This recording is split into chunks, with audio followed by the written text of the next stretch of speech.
O poder da língua. No livro de Provérbios, capítulo 18, versículo 21, diz assim: A língua tem poder sobre a vida e sobre a morte, os que gostam de usá-la comerão do seu fruto. Meu irmão, minha irmã, eu já fiz diversas mensagens sobre o poder das palavras, porém nunca é demais falar sobre esse assunto primordial para uma verdadeira mudança de vida. A Bíblia fala muito sobre a língua e as palavras que saem de nossa boca. A língua detém o poder da vida e da morte, conforme a passagem citada no início da mensagem. E isso é muito grave. O apóstolo Tiago disse que se um homem pode controlar a sua língua, ele tem o caráter plenamente desenvolvido e também pode controlar todo o seu ser. Isso é incrível, não é, meu irmão, minha irmã? Olha o que diz em Tiago, capítulo 3, versículo 2. Todos tropeçamos de muitas maneiras. Se alguém não tropeça no falar, tal homem é perfeito, sendo também capaz de dominar todo o seu corpo. A língua é um pequeno membro do corpo, mas causa problemas tremendos. Os relacionamentos muitas vezes terminam por causa de coisas que são ditas e não são ditas.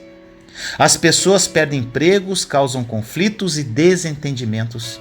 Colocam-se em situações embaraçadas, tudo por causa desse pequeno órgão, a língua. Nenhum homem pode domar a língua. Portanto, precisamos da ajuda de Deus através do Espírito Santo. O rei Davi orou para que Deus colocasse uma guarda sobre sua boca. Olha o que diz o Salmo 141:3. Coloca, Senhor, uma guarda à minha boca, vigia a porta dos meus lábios. Ele também orou para Deus que as palavras da sua boca e a meditação do seu coração fossem aceitáveis aos olhos de Deus. Olha o que diz no Salmo 19:14. Que as palavras da minha boca e a meditação do meu coração sejam agradáveis a ti, Senhor, minha rocha e meu resgatador. Davi sabia que não podia controlar a sua língua sem a ajuda de Deus. E nós também não podemos. Devemos evitar todas as palavras ásperas, duras e injustas. Em Isaías 58:9 diz assim: Aí sim você clamará ao Senhor e ele responderá. Você gritará por socorro e ele dirá: Aqui estou. Se você eliminar do seu meio o jugo opressor, o dedo acusador e a falsidade do falar. Sério isso, né, meu irmão, minha irmã? Jesus disse que devemos tomar o seu jugo sobre nós e aprender dele, porque ele é manso e humilde. Não é áspero, duro, não fere e nem pressiona ninguém. Mateus 11, 29 e 30 diz: Tomem sobre vocês o meu jugo e aprendam de mim, pois sou manso e humilde de coração. E vocês encontrarão descanso para suas almas, pois o meu jugo é suave e o meu fardo é leve. Uma língua amável, meu irmão, minha irmã, com seu poder de cura, é árvore de vida, mas o falar enganoso esmaga o espírito. Isso está escrito em Provérbios 15:4. O falar amável é a árvore de vida, mas o falar enganoso esmaga o espírito. Até o tom da nossa voz é importante porque revela o estado do nosso coração. Podemos dizer palavras de cura ou palavras que ferem. Podemos edificar e construir ou desanimar e derrubar.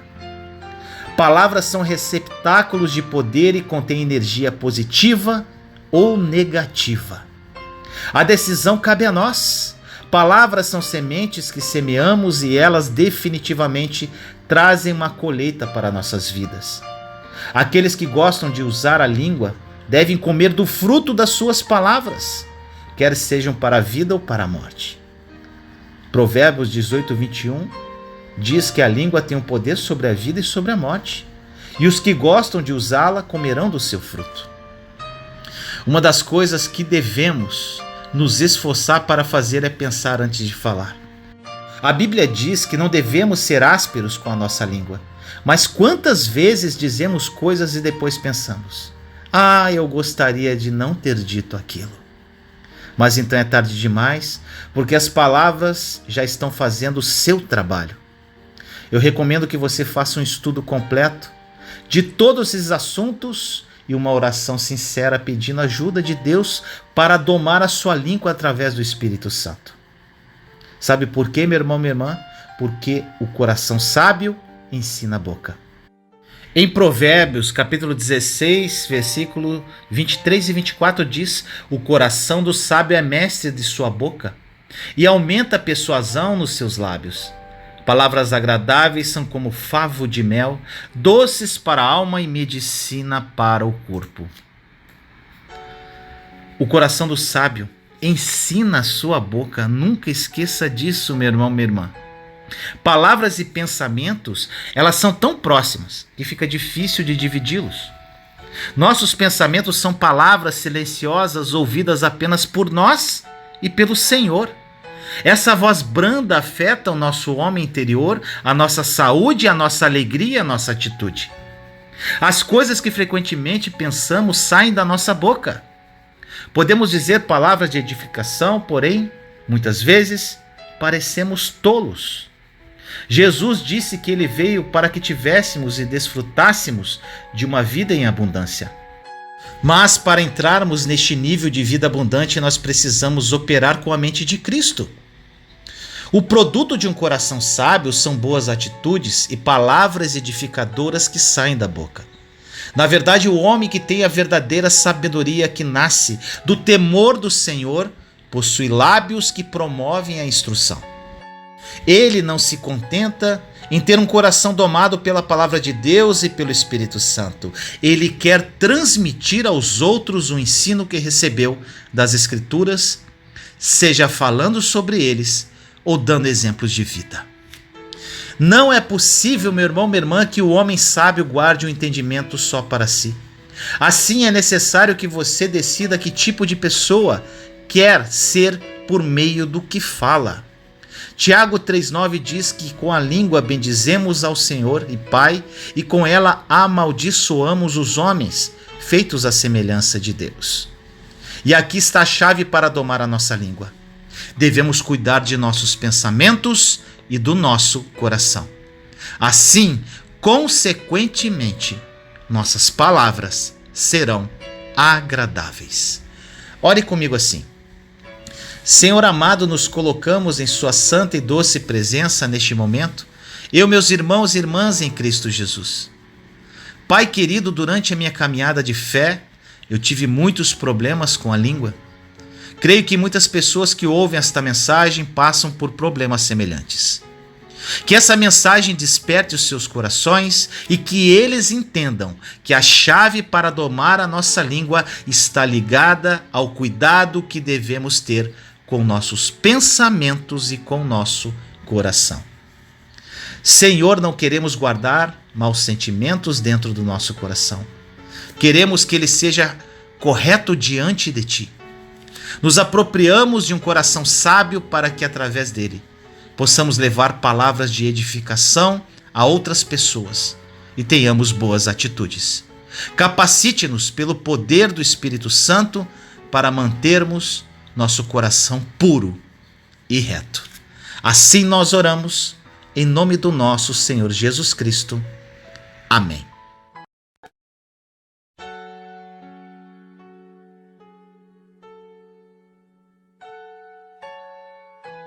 Orem continuamente e dê graças.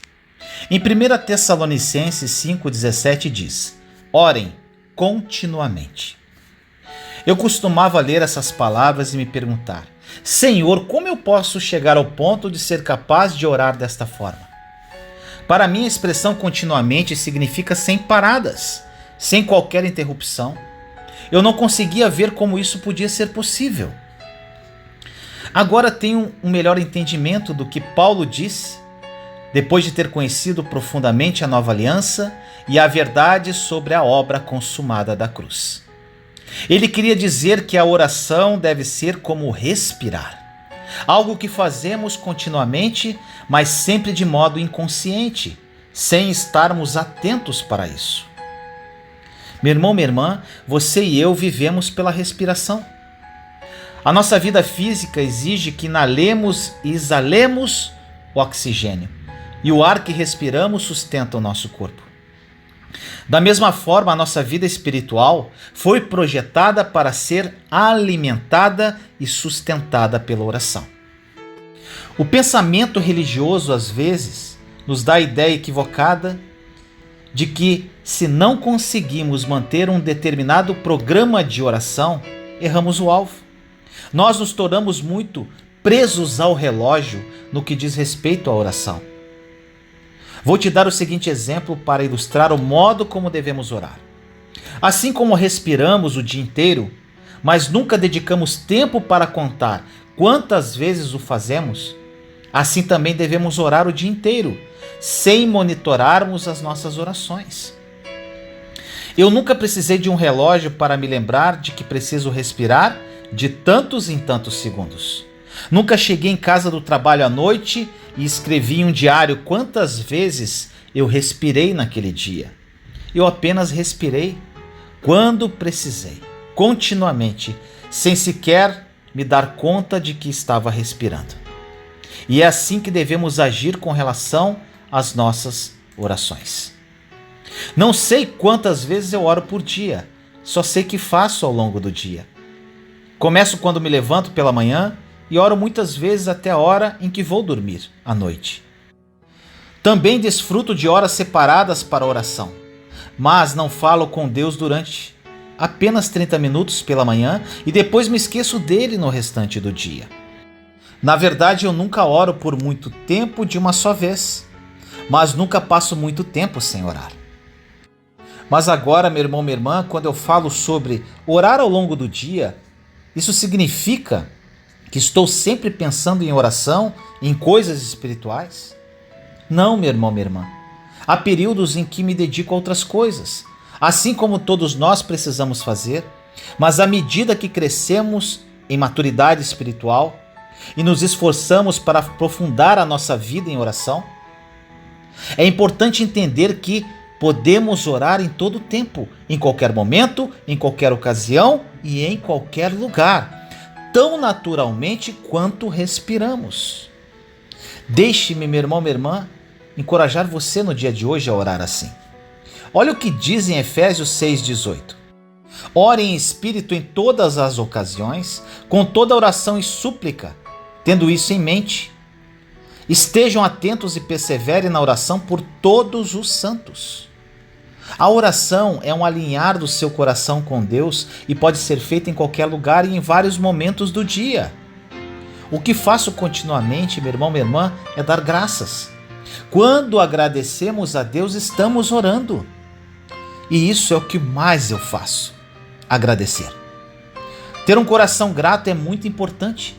Nós devemos ser agradecidos e dar graças. Olha o que diz em 1 Tessalonicenses 5,18.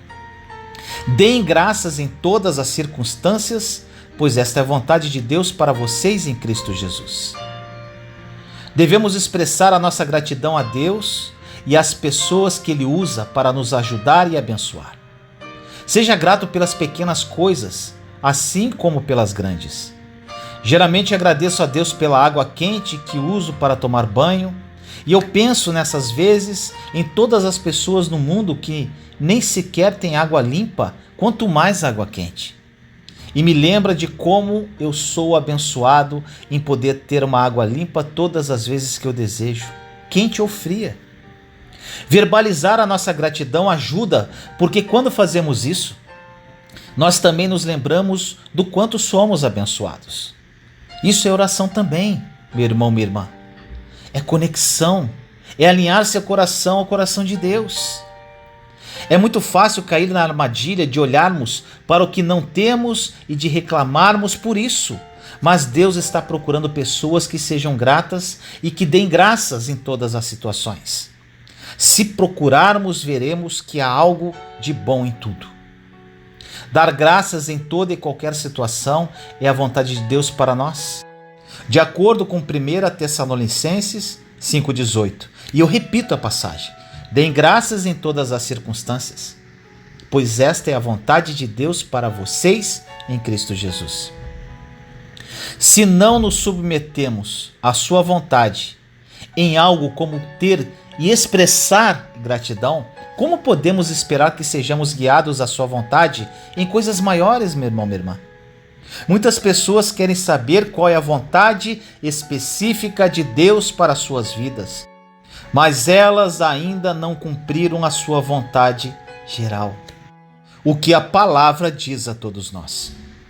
Vemos a sua vontade ao longo da Bíblia, meu irmão, minha irmã, instruindo-nos a ser gratos, a andar em amor, a dar, a nos arrependermos dos nossos pecados, a manter a paz, entre outras coisas. À medida que nos esforçamos para obedecer a Deus dessas maneiras, Ele revela e nos guia o seu chamado e a sua vontade específica para cada um de nós. Eu encorajo você, meu irmão, minha irmã, a reservar algum tempo diariamente para pensar em todas as coisas e pessoas com as quais Deus o abençoou e expressar sua gratidão a Ele. Uma oração cheia de ação de graças é incrível. Crie também o hábito de expressar gratidão àqueles que o ajudam e que tornam a sua vida melhor. Dessa forma, você pode ter certeza de que estará cumprindo a vontade de Deus. Ore continuamente e dê graças. Ore comigo assim. Senhor amado, nos colocamos em sua santa e doce presença neste momento. Eu, meus irmãos e irmãs em Cristo Jesus. Pai querido, orar continuamente e agradecer. Que meus amados irmãos e irmãs sigam um estilo de vida de oração da mesma forma que respiramos. Que sejam gratos e orem em todos os lugares, em todos os momentos. Que a sua presença seja viva na vida de cada um deles. E que através desta intimidade contigo, a vida de cada um deles nunca mais seja a mesma. Assim nós oramos, em nome do nosso Senhor Jesus Cristo. Amém.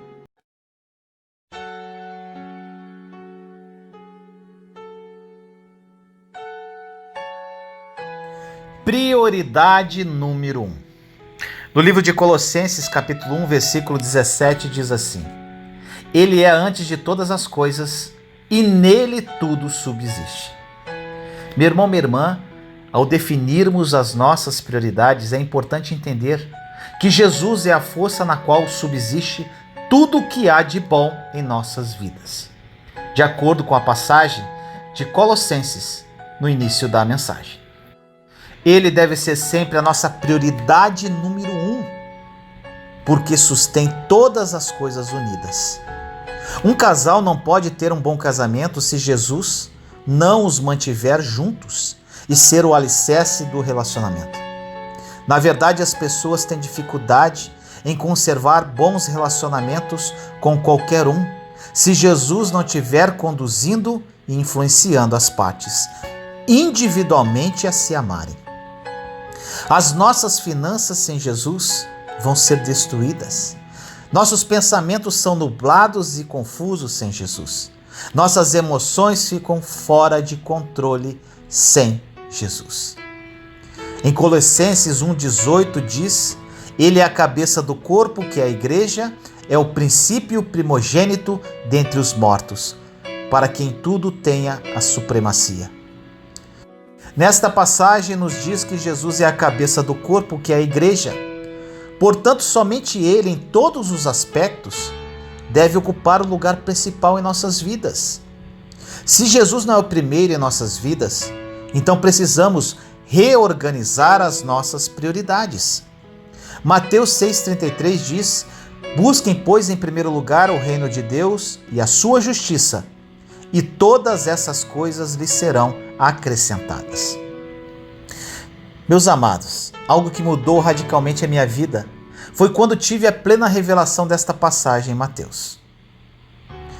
Como alguém poderá ser o primeiro lugar na minha vida, meu irmão e minha irmã, se eu não estiver totalmente apaixonado por Ele?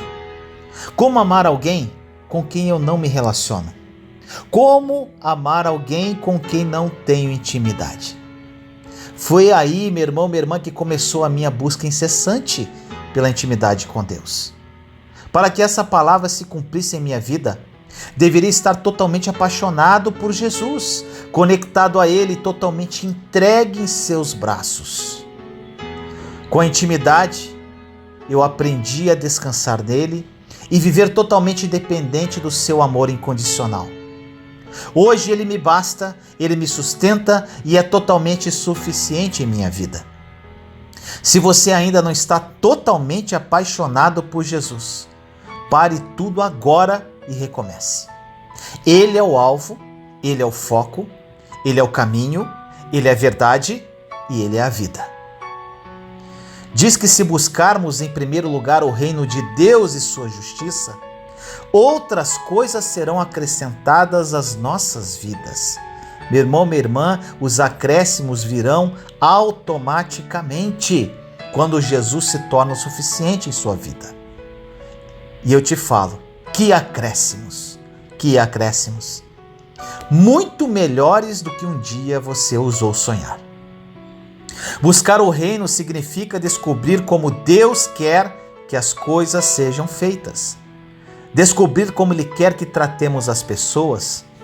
Descobrir como Ele quer que nos comportemos em certas situações e circunstâncias. Descobrir o que Ele quer que façamos com o nosso dinheiro. Descobrir que tipo de atitude que devemos ter. E até mesmo descobrir que tipo de diversão Jesus aprova. As nossas vidas não serão abençoadas se mantivermos Deus em uma pequena caixa reservada para o domingo de manhã e deixarmos que Ele receba a nossa atenção preferencial apenas durante 2 horas, uma vez por semana, durante um culto da igreja. Enquanto estivermos aqui neste mundo, teremos de resistir à tentação de nos tornarmos como o mundo é. A vida neste planeta pode ser uma batalha diária, mas a chave para a vitória é lembrar que Jesus sustenta todas as coisas e que precisamos mantê-lo em primeiro lugar em nossas vidas. Em Colossenses 1, 26 e 27 diz: o mistério que esteve oculto durante épocas e gerações, mas que agora foi manifestado a seus santos. A ele quis Deus dar a conhecer entre os gentios a gloriosa riqueza deste mistério, que é Cristo em vocês, a esperança da glória. Meu irmão, minha irmã, Cristo em nós é a esperança da glória. Isso é incrível. Você e eu só podemos entender, experimentar a glória de Deus em nossas vidas porque Cristo está em nós. Ele é a nossa esperança de vermos coisas melhores. A glória de Deus é a sua excelência manifesta. Como filhos de Deus, temos o direito comprado com sangue de experimentar o melhor que Ele planejou para nós. Satanás combate com fúria o plano divino em nossas vidas, individualmente, e a sua principal arma é o engano. Quando somos enganados, cremos em alguma coisa que não é verdade. E embora não seja verdade, ela parece verdade para nós, porque é naquilo que cremos. Você tem aquilo que o seu coração crê, e o inimigo já é um derrotado, não tem autoridade alguma e apenas armas ciladas para tentar te pegar. Se você der crédito a ele, será enganado e cairá nas suas ciladas. Na maior parte do tempo, nos sentimos derrotados quando olhamos para nós mesmos e para a nossa falta de capacidade. O que precisamos fazer é lembrar que Cristo em nós é a esperança da glória. Ele nos mantém também encorajados o bastante para avançarmos em direção às coisas melhores. Nós nos limitamos quando olhamos para nós mesmos e não conseguimos ver Jesus. Em João 11:40, Jesus diz a Marta: disse-lhe Jesus: não lhe falei que se você cresce veria a glória de Deus? O Senhor, meu irmão, minha irmã, destinou sua igreja para a glória. A glória, a excelência e a bondade manifestas. Ele está voltando para uma igreja gloriosa. Em Efésios 5:27 diz: e apresentá-la a si mesmo como igreja gloriosa, sem mancha nem ruga ou coisa semelhante, mas santa e inculpável. Podemos ser pessoas excelentes, com atitudes excelentes, pensamentos excelentes e palavras excelentes. Mas a glória de Deus só pode ser manifesta em nós e entre nós, se crermos que isso é possível. Deus está procurando por alguém que creia e receba. Comece a esperar mais da glória do Senhor em sua vida. Ele está esperando para manifestar esta glória a você e através de você. Ore comigo assim. Senhor amado, nos colocamos em sua santa e doce presença neste momento, eu, meus irmãos e irmãs em Cristo Jesus. Pai querido, que essa mensagem seja um despertar nos corações que a ouvem. O Senhor sempre deverá ser a prioridade número 1 em nossa vida. Que meus irmãos e irmãs foquem nessa busca e revelação para que vivam vidas incríveis assim como a que vivo hoje. Quando encontrei Jesus de uma forma plena, deixando-se ser amado por Ele, minha vida mudou radicalmente e eu desejo o mesmo para todas essas pessoas que estão aqui ouvindo esta mensagem e oração, sedentos por Ti. Assim nós oramos em nome do nosso Senhor Jesus Cristo. Amém.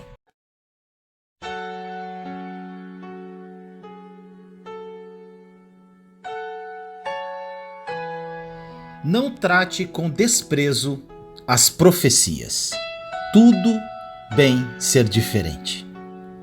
1 Tessalonicenses 5, 19 e 20 diz: não apaguem o espírito, não tratem com desprezo as profecias. Meu irmão, minha irmã, tanto no Antigo como no Novo Testamento, os profetas eram vasos preciosos para Deus.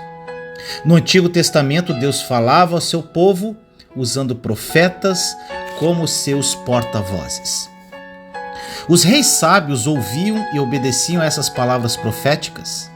Os reis tolos que se recusavam a ouvir acabavam trazendo ruína sobre si e sobre o seu reino. No Novo Testamento, vemos que entre os dons que Deus deu à igreja através de seus membros estavam também os profetas. Olha o que diz nessas passagens. Efésios 4,11 diz assim: e ele designou alguns para apóstolos, outros para profetas, outros para evangelistas e outros para pastores e mestres. 1 Coríntios 12, 28 diz: assim, na igreja Deus estabeleceu primeiramente apóstolos, em segundo lugar profetas, em terceiro lugar mestres, depois os que realizam milagres, os que têm dom de curar, os que têm dom de prestar ajuda, os que têm dons de administração e os que falam diversas línguas. 1 Coríntios 14 descreve o profeta do Novo Testamento como alguém que interpreta a vontade e os propósitos divinos por meio da pregação e do ensino inspirados, e que fala a pessoas para edificação, encorajamento e consolação. Olha o que diz em 1 Coríntios 14, 3. Mas quem profetiza o faz para edificação, encorajamento e consolação dos homens. Naturalmente, meu irmão, minha irmã, existem profetas nos dias atuais que receberam o dom de Deus de prever os acontecimentos futuros, mas nem todos os que profetizam foram chamados para exercer o ofício de profeta. Quando lemos o livro de 1 Coríntios, entendemos que a profecia é o dom de interpretar a vontade e o propósito divinos. Eu creio que os mestres ungidos da palavra de Deus profetizam todas as vezes que ensinam. Eles interpretam ou expressam a vontade divina e o conselho de Deus. Agora, o que a Bíblia quer dizer quando menciona que se desprezamos as profecias, apagaremos o Espírito Santo?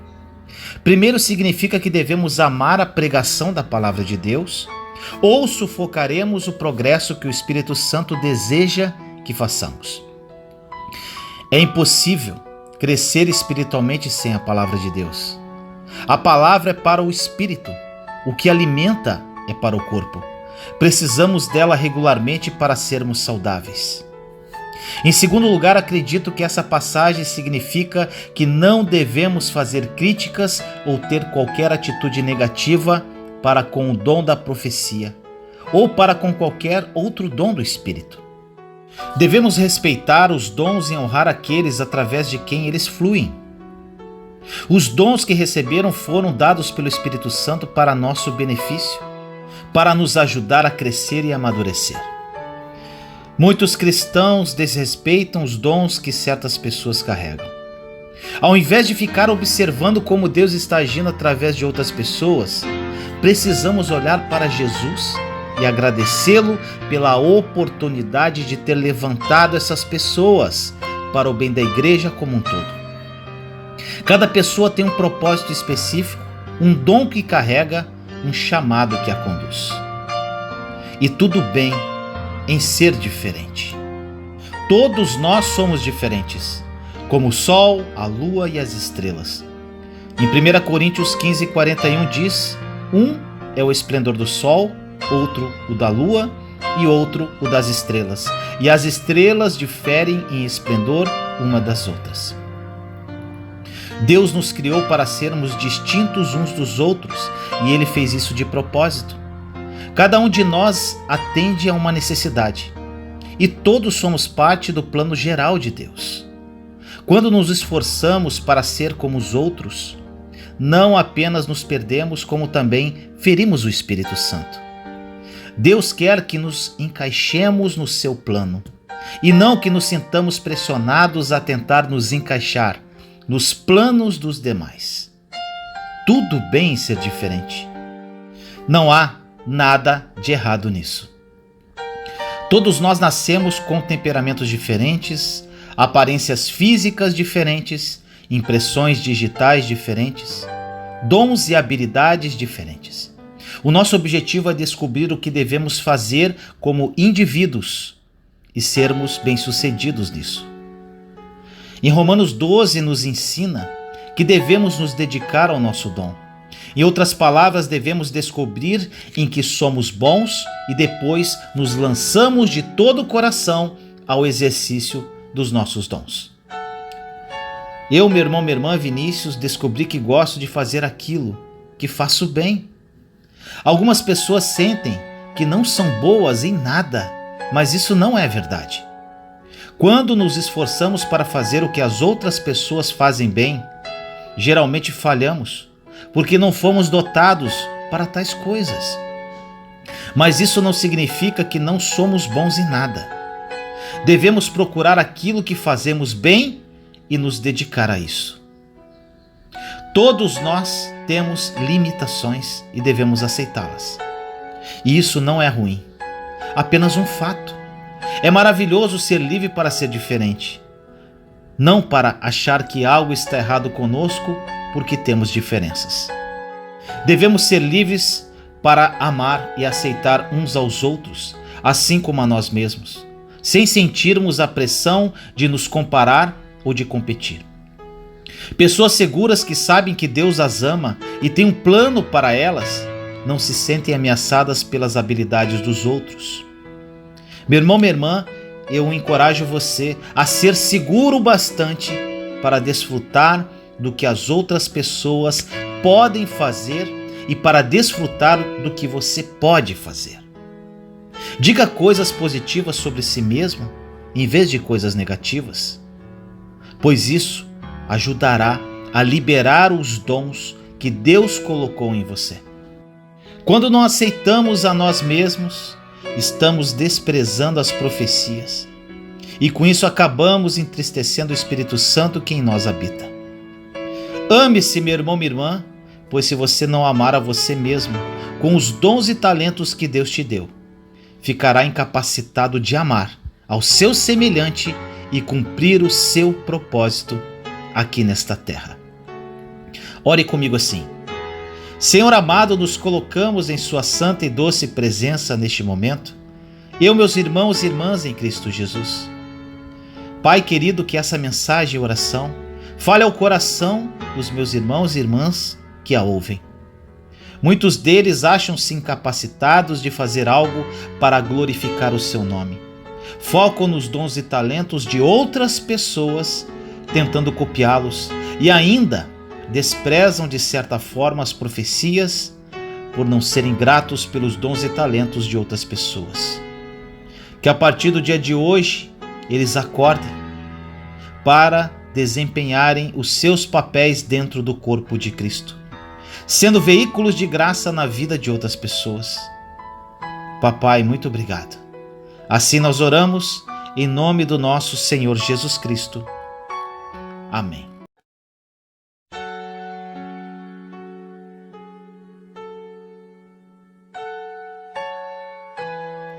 Você gostaria de desenvolver as qualidades características do fruto do Espírito Santo? No livro de Gálatas, capítulo 5, versículos 22 e 23 diz: Mas o fruto do Espírito é amor, alegria, paz, paciência, amabilidade, bondade, fidelidade, mansidão e domínio próprio. Meu irmão, minha irmã, podemos ter o tipo de vida abençoada e excepcional que realmente desejamos, desenvolvendo as qualidades características do fruto do Espírito, relacionados em Gálatas 5, 22 e 23. Quando nós, como cristãos, sabemos o que Deus tem reservado para nós, estamos abertos para receber Ele, o seu Espírito nos dá o poder que precisamos para desenvolver o fruto e viver o tipo de vida que Deus almeja para nós. Oh, glória! Os dons que Deus nos dá são para serem usados, mas o fruto do Espírito é para ser desenvolvido. Quando o Espírito Santo vive dentro de nós, temos tudo o que Ele tem. O seu fruto já está em nós. A semente foi plantada. Para usarmos os dons de forma poderosa que Deus deseja, precisamos permitir que a semente do fruto cresça e amadureça em nós por meio do seu cultivo. Os dons do Espírito precisam ser acompanhados pelo fruto do Espírito para obtermos os melhores resultados. Podemos cultivar o fruto em sua totalidade se nos concentrarmos no amor. O primeiro atributo da lista dos 9, meu irmão, minha irmã. E o domínio próprio, o último da lista. O amor e o domínio próprio são como colunas que sustentam os demais no lugar. Todos os aspectos do fruto brotam do amor e, na verdade, são uma forma de amor. Mas eles são mantidos no lugar pelo domínio próprio. Se você se concentrar em desenvolver o amor, não ficará impaciente com as pessoas ao longo do dia. Você não será outra coisa a não ser amável. Será bom para as pessoas. Será alguém que lhes dá apoio e será leal, em vez de ser arrogante ou de tentar parecer melhor do que os outros. Se você não for motivado pelo amor, achará que agir segundo o fruto é muito difícil. Mas mesmo quando você for motivado a expressar o amor de Deus como estilo de vida, haverá vezes, muitas vezes, quando você começar a desenvolver o fruto, em que você não terá vontade de ser nem um pouco paciente, bondoso, alegre, pacífico ou até amável. E nesses momentos que você vai precisar de domínio próprio para continuar a reagir de acordo com o fruto do Espírito, embora não sinta vontade. Se você precisa desenvolver o domínio próprio, comece simplesmente fazendo pequenas escolhas ao longo do dia que o levem a reagir com esta qualidade às situações que lhe ocorrerem. Lembre que o amor, o domínio próprio e todas as outras qualidades do fruto do Espírito crescem quando você permite que a presença do Espírito Santo dentro de você realize a sua obra. Deixe-o transformar a sua vida e comece a andar em amor. A maior característica da pessoa que foi transformada pelo Espírito Santo é que ela se torna parecida com Jesus. Ela deixa de se preocupar somente com ela mesma e abre mão de seus direitos e das suas coisas para cuidar do próximo. O próprio Jesus disse que esse seria o diferencial dos seus discípulos quando disse em João 13, versículos 34 e 35: Um novo mandamento lhes dou, amem-se uns aos outros. Como eu os amei, vocês devem amar-se uns aos outros. Com isso todos saberão que vocês são meus discípulos, se vocês se amarem uns aos outros. O amor, meu irmão, minha irmã, é a verdadeira marca de quem tem o Espírito Santo. Pois nós não somos capazes de amar as pessoas como a nós mesmos. E é ainda mais difícil amar o próximo como Jesus nos amou.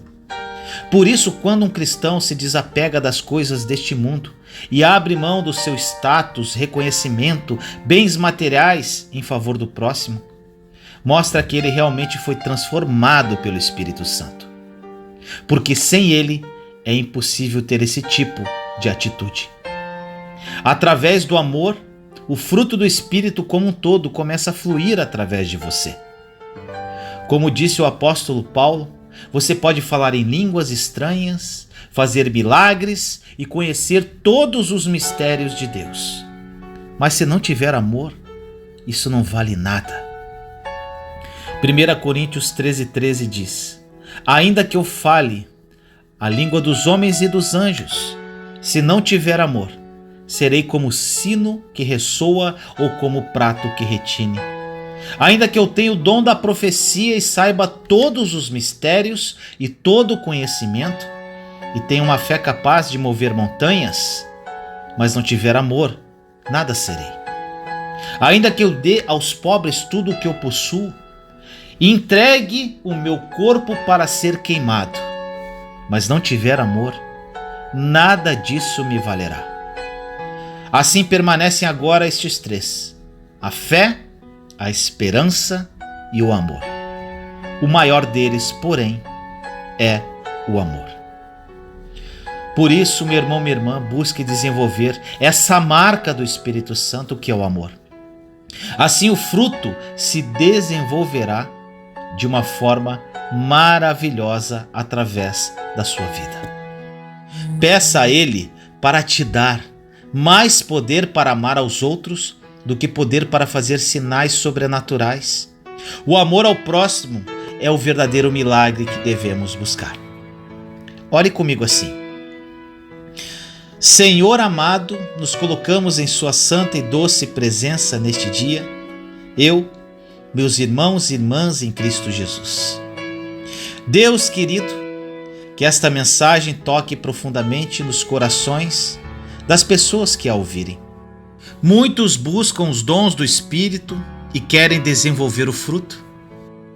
Que eles entendam, papai, que o amor é o alicerce para o desenvolvimento do fruto do Espírito Santo. Que o amor, Senhor, seja o foco principal de cada um deles.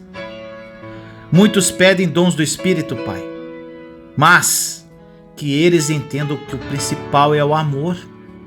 Espírito Santo, que o amor seja a sua principal marca nos corações dos meus irmãos e irmãs, e que a vida de cada um deles nunca mais seja a mesma.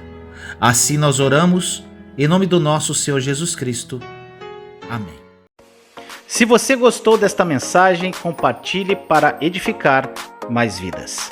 Caso queira adquirir o meu livro Terra Prometida, 21 lições que me ajudaram a vencer o deserto, o link está na descrição desse vídeo. Aproveite a promoção por tempo limitado.